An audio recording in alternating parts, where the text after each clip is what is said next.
فاسألوا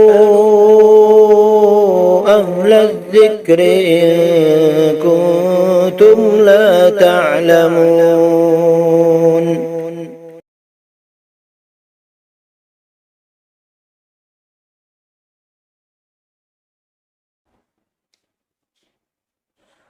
نحمده ونصلی علی رسولہ الکریم، اما بعد. محترم سامعین اور حاضرین، آج ہم قربانی کے جانور کے متعلق 3 باتوں کے بارے میں عرض کریں گے. سب سے پہلی بات کہ قربانی کے جانور کی عمر کتنی ہونی چاہیے.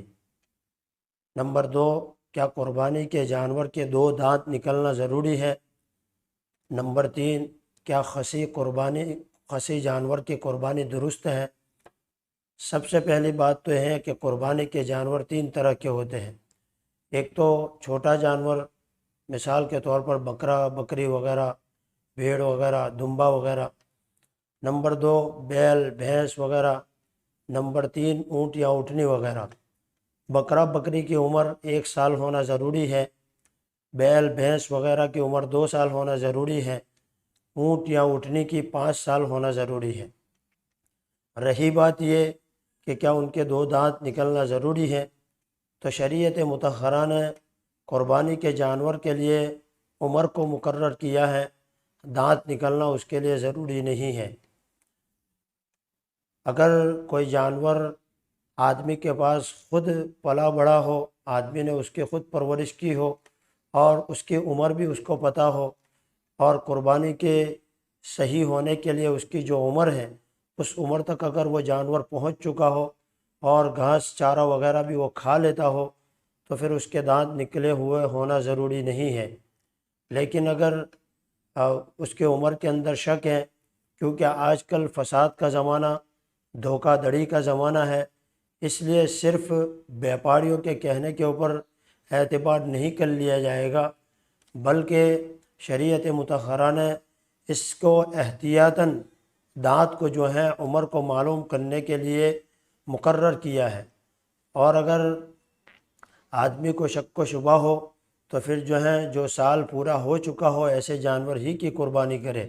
لیکن میں نے شروع میں بتایا کہ اگر وہ جانور آدمی کے پاس خود پلا بڑا ہو اور آدمی نے اس کی خود پرورش کی ہو اور آدمی کو اس کی عمر بھی پتہ ہو، اگر وہ اس عمر تک پہنچ جاتا ہے جس عمر کے جانور کی قربانی کرنا صحیح ہے، اور اگر وہ گھاس وغیرہ بھی کھا لیتا ہے، تو پھر اس جانور کی قربانی درست ہو جائے گی. پھر وہاں پر دانت کا نکلنا ضروری نہیں ہے. نمبر 3، کیا خصی جانور کی قربانی درست ہے. تو اس کے بارے میں فقہاء کرام نے اور حدیث پاک کے اندر بھی اس بات کا اشارہ ملتا ہے کہ خصی جانور کی قربانی جو ہے وہ جائز ہی نہیں بلکہ افضل ہے. خود نبی کریم صلی اللہ علیہ وسلم نے خصی جانور کی قربانی کی ہے. اب اس کی وجہ یہ ہے کہ خصی جانور جو ہے وہ موٹا تازہ ہوتا ہے اور اس کا گوشت بھی بہت عمدہ ہوتا ہے. لیکن اگر کوئی آدمی جانور خریدتا ہے اور اس کو ایام قربانی کے اندر خصی کرتا ہے تو اس کو ایسا نہیں کرنا چاہیے، کیونکہ خصی جانور کی قربانی جو ہے وہ افضل اس لیے ہے کہ اس کا گوشت بہت عمدہ ہوتا ہے اور وہ موٹا تازہ ہوتا ہے، اور یہ چیز اسی وقت حاصل ہوگی جبکہ اس جانور کو پہلے سے ہی خصی کر دیا گیا ہو. کیونکہ مختصر وقت کے اندر خصی کرنے سے اس کے جو دونوں فائدے ہیں وہ حاصل نہیں ہوتے. اس لیے اگر خصی جانور اگر آدمی کو نہ ملتا ہو تو پھر مادہ جانور کی قربانی کرنا اس کے لیے افضل ہے.